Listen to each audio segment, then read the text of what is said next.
Hello friends, welcome to my YouTube channel easy all problem solution. આપ જોઈ રહ્યા છો આ પાવરટ્રોનિક છે.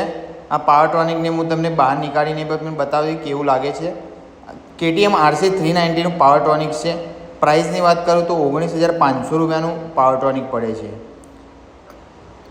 હું તમને બતાવીશ બહાર નીકાળીને કે પાવરટ્રોનિક કઈ પ્રકારનું દેખાય છે. પાવરટ્રોનિક આ પ્રકારનું જોવા મળે છે.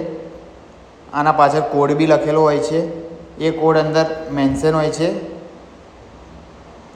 વાયરિંગની વાત કરું તો વાયરિંગ કઈ રીતે નાખવાનું હોય. વાયરિંગમાં આ પાવરટ્રોનિકનું મેન કપલર છે. અહીંયા પાવરટ્રોનિક ભરાવાનું. આ બી પાવરટ્રોનિકનું એક કપલર જ છે. પાવરટ્રોનિકના દરેક વાયર જે છે એ થ્રોટલ બોડીની અંદર આપવાના રહેશે. અર્થિંગ પણ આપવાનું રહેશે. એક બેટરીમાં મેન અર્થિંગ આપવાનું રહેશે. તમે જોઈ રહ્યા છો અહીંયા થ્રોટલ બોડી છે. થ્રોટલ બોડીના જો ટીપીને સેન્સર આવે છે, સેન્સરમાં કપલર આપી દીધેલ છે. આપણે તમને બતાવીશ ફ્યુઅલ પંપનું સોકેટ છે. ફ્યુઅલ પંપના સોકેટમાં બી પાવરટ્રોનિકનો કેબલ જાય છે. તો આ પ્રમાણે તમારે દરેક વાયરિંગ લગાવવાનું છે. એના પછી આ ટેસ્ટિંગ પેનલ છે પાવરટ્રોનિકની. જો તમે વાયરિંગ લગાવી દીધું છે, આમાં કોઈ ફોલ્ટ હશે તો આ તમે લગાવશો તો તમને ખ્યાલ આવી જશે. આમાં તમને તરત જ માહિતી મળી જશે, રેડ લાઇટ થઈ જશે.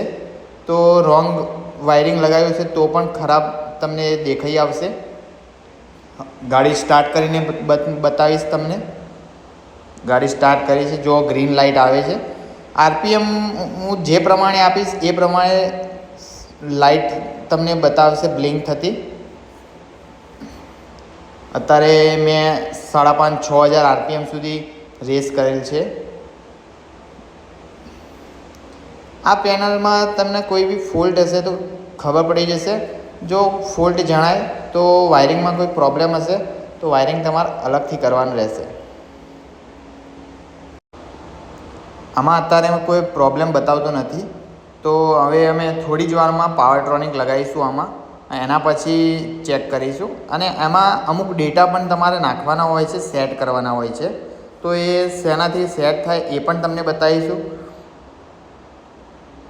જો તમે મારી ચેનલને સબસ્ક્રાઈબ નહીં કરી તો સબસ્ક્રાઈબ કરી દો પ્લીઝ.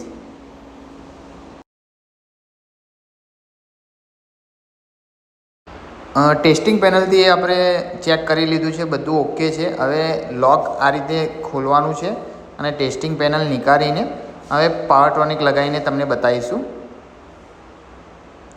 પાવરટ્રોનિક હવે લગાવીશું અમે. એનું કપલર છે. ધ્યાન એ રાખવાનું છે કોઈ વાયર કટ ના થાય એ રીતે વાયરિંગ લગાવવાનું છે.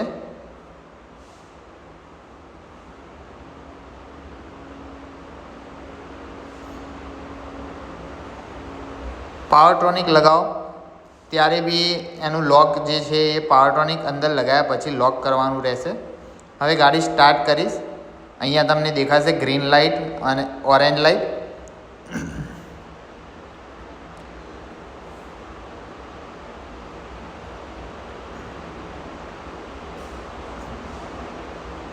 ગાડી સ્ટાર્ટ કરી દીધી છે.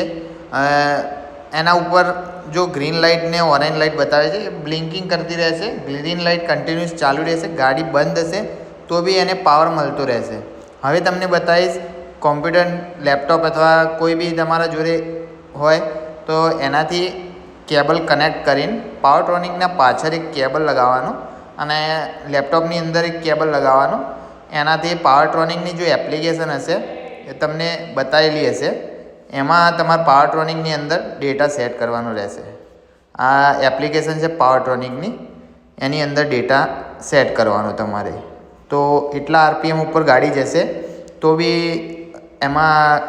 એમાં લાઇટ નહીં આવે અને કોઈ પ્રોબ્લેમ નહીં થાય. એટલે પાવરટ્રોનિક લગાવ્યા પછી એમાં ડેટા ઇન્સ્ટોલ કરવો જરૂરી છે.